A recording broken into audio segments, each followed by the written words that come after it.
masyarakat harus berani lebih cerdas untuk menentukan pilihan politik. Pengalaman paling pahit di Musik Tak Percaya. Kan 2012 kita dapat Musik Tak Percaya. Saya sebagai ketua DPRD ketika itu dipandang tidak mampu. Abdul Waris Sangkuti. Nah, terus enggak itu? Jepri ini. Surprise lah, luar biasa ya. Enggak. Oke. Jadi calon bupati atau wakil bupati? Wakil bupati. Milih Dahlan atau M. Idris?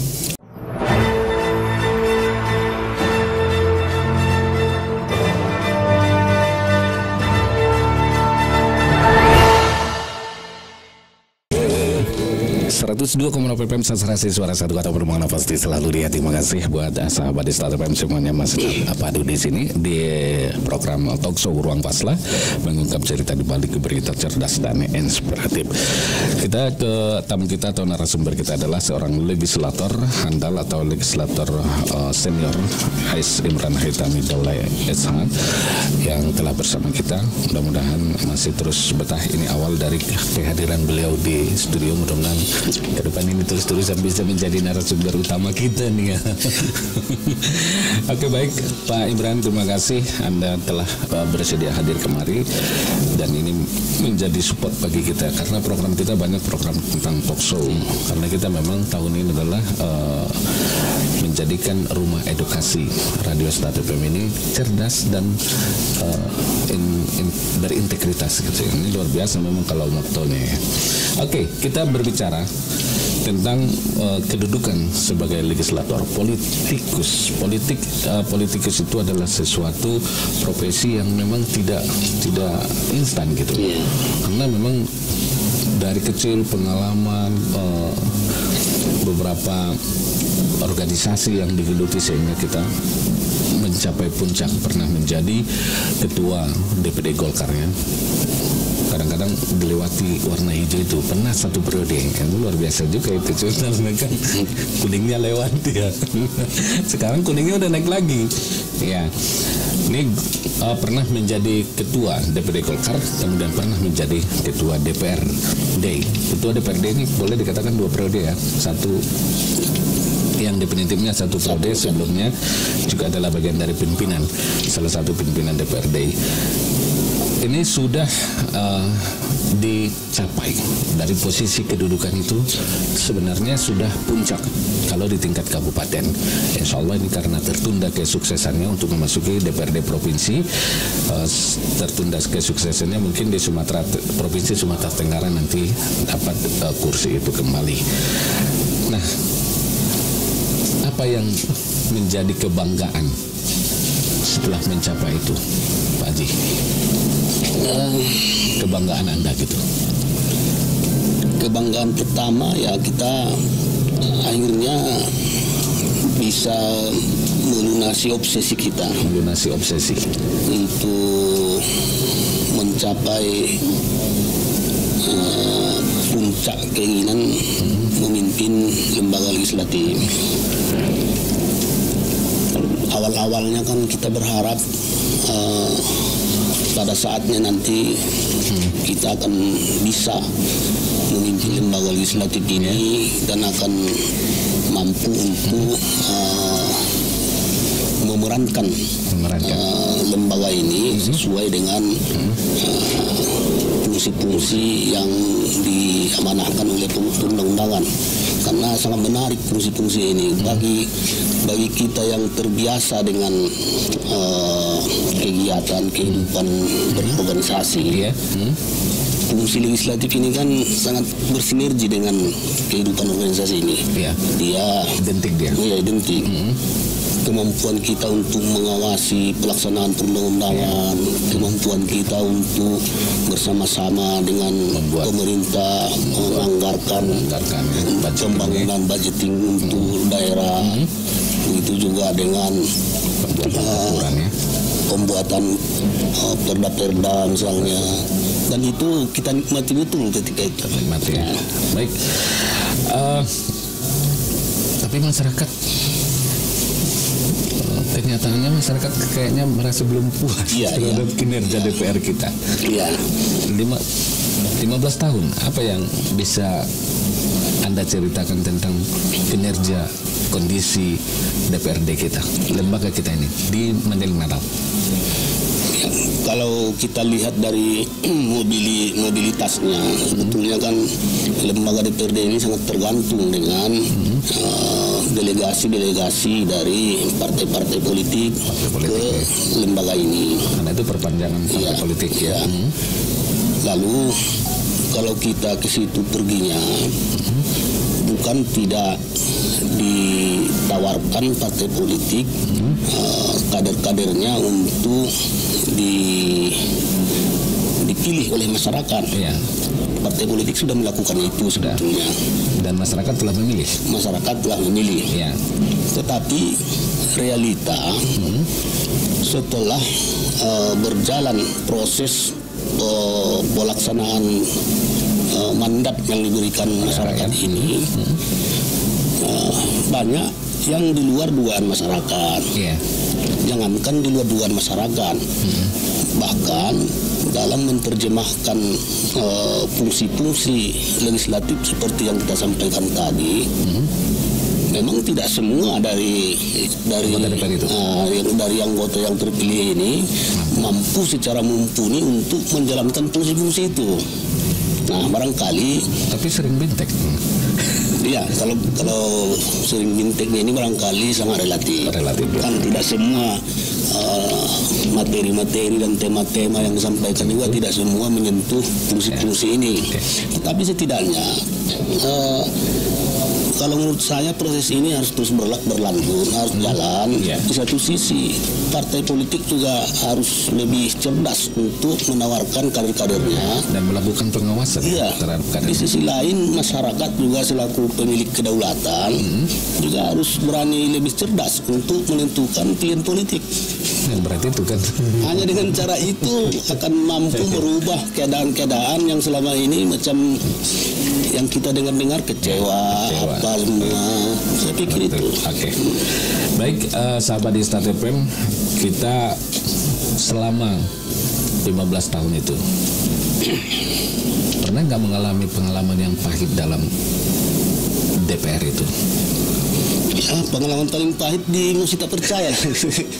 Kan dari 2012 kita dapat Musik Tak Percaya dari kawan-kawan. Itu karena kekuatan apa itu? Persoalannya di Mosi itu karena memang ada yang tidak terpuaskan gitu. Ya, kesannya begitu. Ya. Cuma yang dimunculkan ketika itu kan tergambarkan bahwa saya sebagai ketua DPRD ketika itu dipandang tidak mampu untuk memimpin lembaga itu. Yang paling keras waktu itu siapa? Saya, asalkan dia sudah berada dalam barisan yang memusi, semua pasti keras. Mungkin hanya lakon-lakonnya saja yang ada yang berperan dengan gaya yang keras. Oke. Saya coba hubungi ya, yang paling keras waktu itu ya. Kita hubungi dulu 0812 69 63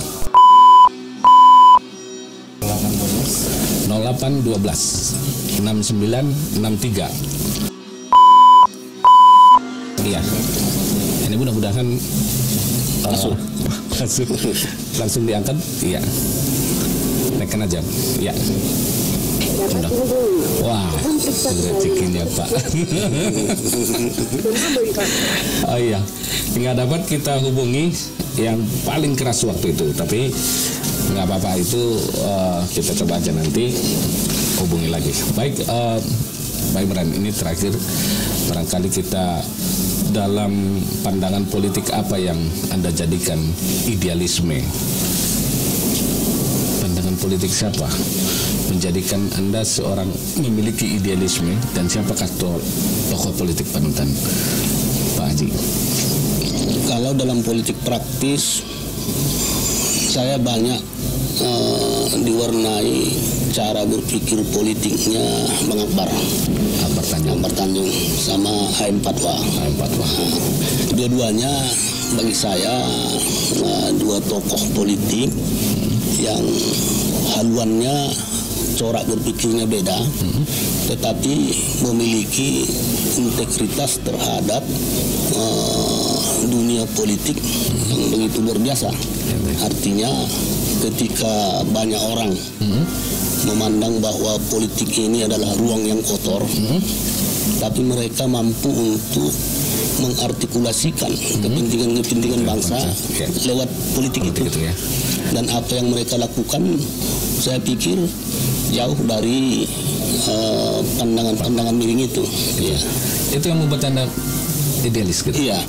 Kalau di politik praktis itu, artinya ternyata tidak benar bahwa dalam dunia politik itu adalah lumuran dari perbuatan-perbuatan kotor yang menghalalkan segala cara. Buktinya Akbar Tanjung bisa elegan mewarnai pentas politik nasional tanpa harus melukai orang. Itu yang diterapkan? Iya. Tidak pernah melukai orang sama sekali selama anggota DPR? Selalu berupaya untuk tidak melukai. Meskipun demosi? Iya, termasuk itu. Semuanya dimaafkan? Selesai semua. Begitu tersesuaikan semua pandangan-pandangan berbeda, besoknya sudah clear semua. Itu yang tadi kalau seandainya mengangkat pasti kenal. Saya coba menghubungi Iskandar Hasibuan tadi, salah satu tokoh politik. Waktu itu saya masih melihat bagaimana beliau cukup berseberangan pada saat itu yang melakukan mosi tak percaya. Tapi dinamika berpolitik itu semuanya sudah selesai. Oke, sahabat teman yang kita coba menghubungi seseorang dulu. Kita minta pendapatnya dulu tentang seorang Ais Imran. Kita hubungi dulu. Mudah-mudahan mengangkat. Diangkat ya. Kita coba menghubunginya.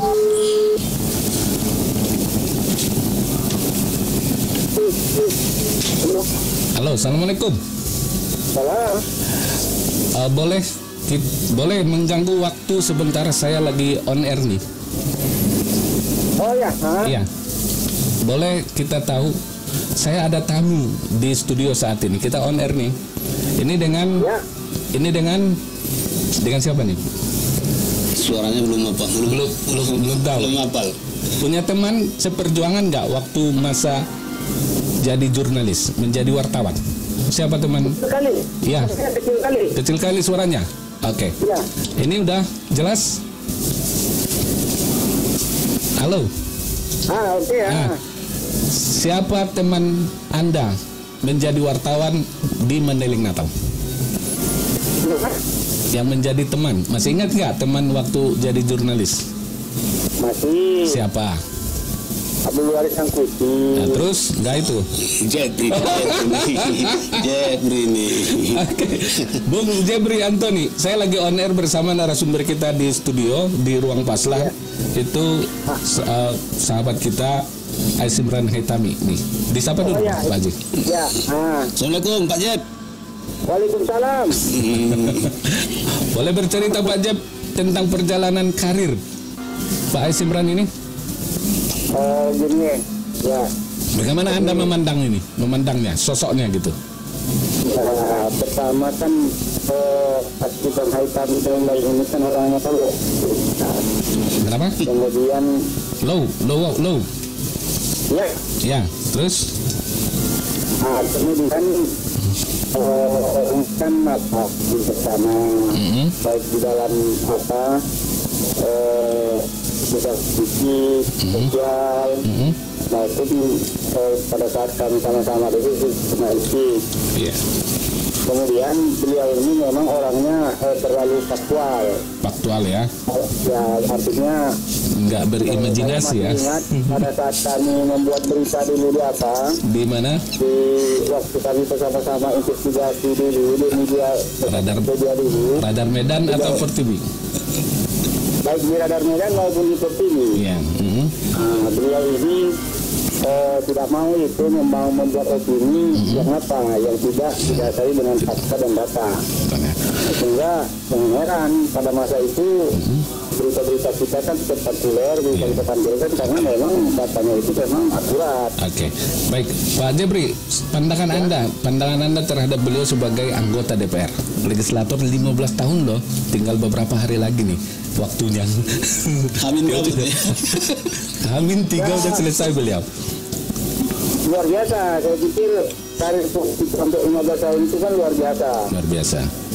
Tinggal lagi itu yang menjadi sejarah. Kalau tidak ingin menjadi investasi politik bagi masyarakat, mungkin seseorang mempertahankan jabatan di politik itu sebetulnya sebenarnya kan agak sulit. Iya. Beliau ini mampu ya. Itu sampai 15 tahun di tengah itu politik Madinah pada masa itu gitu kan, mulai dari pimpinannya yang matang, yang pimpinannya yang wisata, diteruskan oleh wakil ketua gitu kan. Oke, baik. Makasih ya Bung Jep.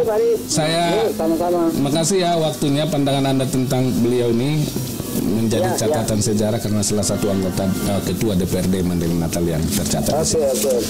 Makasih Bung Jep, selamat beraktivitas, terganggu waktunya. Makasih. Assalamualaikum. Oke, baik, ini tahu tuh Pak Jebri ya. Memang itu kawan akrab atau kawan bagaimana? Ya termasuk kawan akrab. Terutama sampai sekarang masih berkawan? Masih. Kemarin kami masih sama-sama ngopi. Cuman tadi di awal apanya kurang pas suaranya. Gitu ya. Begitu dia sebut nama Waris kan lokatnya itu nampak kan. Surprise nggak nih? Surprise lah, luar biasa. Ya, luar biasa ya. Enggak. Oke. Baik, ini yang saya mau ada kuis. Boleh dijawab ya? Spontan saja. Ya. Kita ada 2 pilihan. Pilih yang mana? Pilih salah satu. Oke, pilihannya menjadi praktisi atau politisi? Politisi. Ya. Jadi calon bupati atau wakil bupati? Wakil bupati. Tapi spontan. Ya. Memilih bisnis atau organisasi? Organisasi. Milih Dahlan atau M. Idris? Idris. Dahlan enggak. Ormas atau partai? Partai. Oke, baik, makasih. Ormas atau partai ya, berarti partai ya. Oke, baik, ini yang terakhir nih, pandangan politik apa saja yang dijadikan, maksudnya apa harapan Anda ke depan secara pribadi dan sebagai legislator yang sudah dijalani? Harapan itu? Harapan ke depan beranjak dari perjalanan selama ini tentu masih banyak PR yang belum terselesaikan terkait dengan pembangunan Mandailing Natal, terutama upaya meningkatkan kesejahteraan hidup masyarakat. Jadi saya pikir ke depan perlu ditingkatkan upaya-upaya bagaimana agar pemerintah bisa didorong agar lebih mengedepankan program-program yang dapat menghidupkan dan meningkatkan aktivitas ekonomi masyarakat, produksi ekonomi masyarakat, sehingga mereka bisa keluar dari kendala-kendala kebutuhan dasar mereka ini. Kalau hal-hal yang sifatnya tidak terlalu mendasar bagi perkembangan hidup masyarakat, saya pikir masih bisalah dinomorduakan, dikedepankan dulu yang berurusan langsung dengan kebutuhan-kebutuhan dasar masyarakat ini. Ya.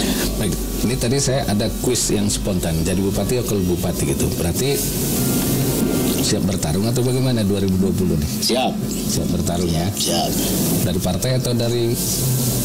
Kita dari coba perseorangan. Untuk pilkada 2020 berarti kabarnya Anda siap bertarung? Siap. Sedikit saja dikasih bocoran itu. Boleh nggak? Silakan. Persiapannya? Kalau persiapannya sampai sekarang kita sudah bersepakat dengan, kebetulan tadi sudah sampaikan namanya Bang Idris. Ya. Kita lewat jalur independen ya. Dan hingga hari ini kita sedang disibuki dengan penyiapan perangkat-perangkat pemenangan sampai ke tingkat desa sambil menunggu tahapan dimulai. Begitu nanti tahapan dimulai, perangkat ini sudah bekerja. Oke. Mantap, kita mudah-mudahan ini bocorannya udah deklarasi nih sebenarnya. Masih penyiapan perangkat. Masih penyiapan. Diundang dong. jurnalis Start FM juga. Nanti kita bawa sini Bang Idrisnya. Hadir ya. Oke. Baik, terima kasih. Tentunya Bang Imran, terima kasih atas waktunya. 1,5 jam cukup lumayan lama. Terima kasih kembali waktunya. Mudah-mudahan ini bermanfaat dan juga dapat menginspirasi bagi siapa saja untuk menjadi seorang legislator atau politikus yang handal. Tentu tidak instan. Itu semuanya juga berawal dari punya perjuangan ya, dari awal, berawal dari perjuangan yang sehingga sampai pada puncak. Pak Ais Imran Haithami ini legislator yang sudah menjadi salah satu ketua DPRD Mandailing Natal. Terima kasih buat Anda semuanya. Untuk berikutnya insya Allah kita kembali bersua pada minggu depan. Kita akan menilik lagi perjalanan-perjalanan seseorang atau kisah-kisah yang dapat menginspirasi kita semuanya. Mohon maaf jika ada perkataan atau penyampaian kami yang kurang berkenan. Tim dari Ruang Paslah mengucapkan terima kasih. Akhir kalam, wassalamualaikum warahmatullahi wabarakatuh. Horas.